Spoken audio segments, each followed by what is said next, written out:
Baik, saudara, Nasional 7 seperti biasa diteruskan dengan lintas langsung dari ATM Sarawak. Abang Muasli teruskan dengan laporan yang telah disediakan. Silakan.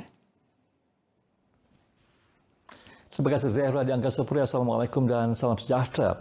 Kesemua 11 projek rakyat berimpak tinggi yang dilaksana di bahagian Limbang bakal memberikan pembangunan yang lebih baik di bahagian utara negeri ini sekaligus memenuhi keperluan rakyat di Limbang dan Lawas. Ketua Menteri Datuk Petinggi Abang Johari Tun Oping berkata pelaksanaan 11 projek itu nanti dilihat berupaya mengubah lanskap kehidupan penduduk di kedua-dua daerah itu. Daripada 11 projek rakyat di bawah kerajaan negeri, 9 daripadanya dilaksanakan di Limbang dan selebihnya di daerah Lawas dengan anggaran kos keseluruhan berjumlah RM780.20 juta. Daripada 9 projek tersebut, 4 dalam proses pembinaan, manakala 4 projek lagi dalam proses penyediaan dokumen. Hanya satu projek iaitu menarik taraf jalan Kampung Patiambun, Limbang sepanjang 2 km siap sepenuhnya pada Mac lepas dengan kos berjumlah RM500,000. Projek yang dilaksana itu di bawah pemantauan dan kendalian bersama antaranya Jabatan Kerjaya JKR Sarawak, JKR bahagian Limbang, Majlis Daerah Limbang, pihak kontraktor dan juga di bawah pemantauan Pejabat Wilayah Utara JKR Sarawak. Datuk Petinggi Abang Johari menyatakan demikian pada majlis jamuan tengah hari di Limbang semalam. Beliau yakin sebarang projek melibatkan kepentingan rakyat di utara Sarawak, khususnya di Limbang dan Lawas, akan terus diutamakan dan diberi perhatian. Terdahulu, Ketua Menteri melakukan lawatan kerja ke tapak projek tebingan Sungai Limbang yang kini berada dalam proses pembinaan fasa 1 selain diberikan taklimat ringkas daripada pihak kontraktor dan konsultan bagi mengemaskini status projek yang dilaksanakan.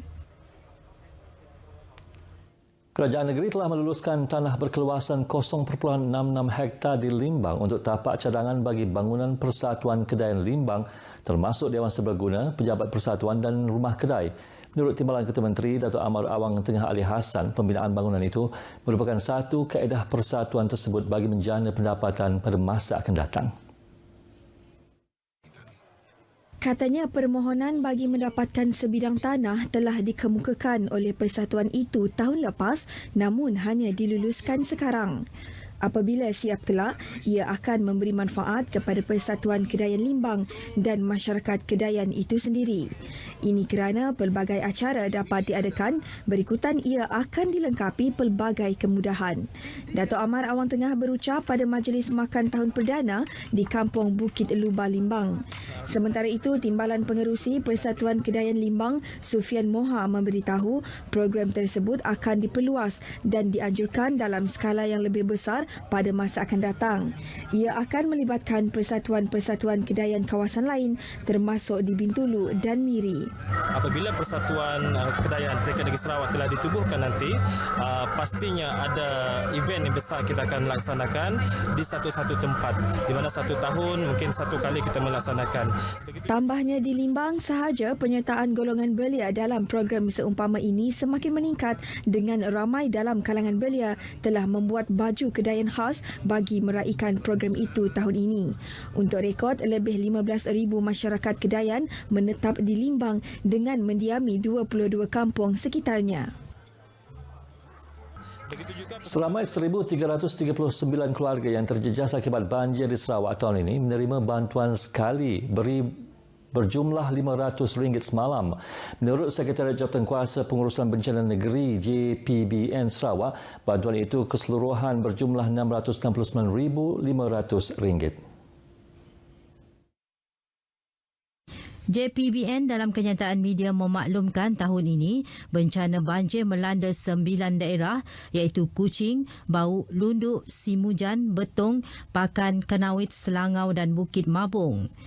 Daerah Kecil Debak merekodkan paling ramai penerima bantuan iaitu 612 keluarga membabitkan peruntukan berjumlah RM306,000. Bantuan wang ihsan antara lain bertujuan sebagai tanda keprihatinan dan rasa tanggungjawab serta usaha kerajaan bagi meringankan beban penduduk terjejas banjir. Pemberian bantuan wang ihsan itu juga bagi membantu penduduk terjejas memulakan kehidupan setelah dilanda bencana dan bukan ganti rugi mahupun pampasan. Menurut kenyataan media itu lagi, bantuan wang ihsan bencana tersebut diberikan selepas mendapat kelulusan Jawatan Kuasa Pengurusan Bencana Pusat yang dipengusikan oleh Timbalan Perdana Menteri Datuk Seri Dr. Wan Azizah Wan Ismail di bawah peruntukan Tabung Kumpulan Amanah Bantuan Bencana Negara KWABBN. Majlis penyerahan bantuan telah disempurnakan oleh Pegawai Daerah Betong Sofi Jebal di Dewan Perpaduan Debak Betong. Kakitangan awam yang berkhidmat dalam Polis Diraja Malaysia PDRM Kontingen Sarawak memainkan peranan penting dalam melicinkan urusan pentadbiran pasukan Pesuruhjaya Polis Sarawak. Datuk Azman Yusof berkata kehadiran kakitangan awam dalam pasukan tersebut tidak boleh dipandang remeh kerana mereka juga memberi sumbangan besar kepada PDRM sebalik peranan utamanya untuk menjaga kedaulatan dan ketenteraman negara. Sehubungan itu, Dato' Azman memberitahu kebajikan kaki tangan awam PDRM Kontingen Sarawak juga wajar diberikan perhatian samarata sebagaimana perhatian terhadap kebajikan anggota polis.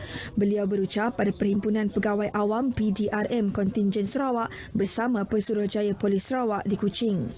Dalam pada itu, kaki tangan awam PDRM Kontingen Sarawak dinasihat untuk menyertai Kesatuan Pegawai Awam Polis Sarawak sebagai medium untuk menyuarakan permasalahan termasuk berkaitan kebajikan mereka. Menurutnya, kaki tangan awam tidak harus menggunakan medium yang salah sekiranya berdepan sebarang permasalahan dari segi kebajikan atau dalam tugasan yang sekaligus boleh menjejaskan nama baik PDRM Kontingen Sarawak.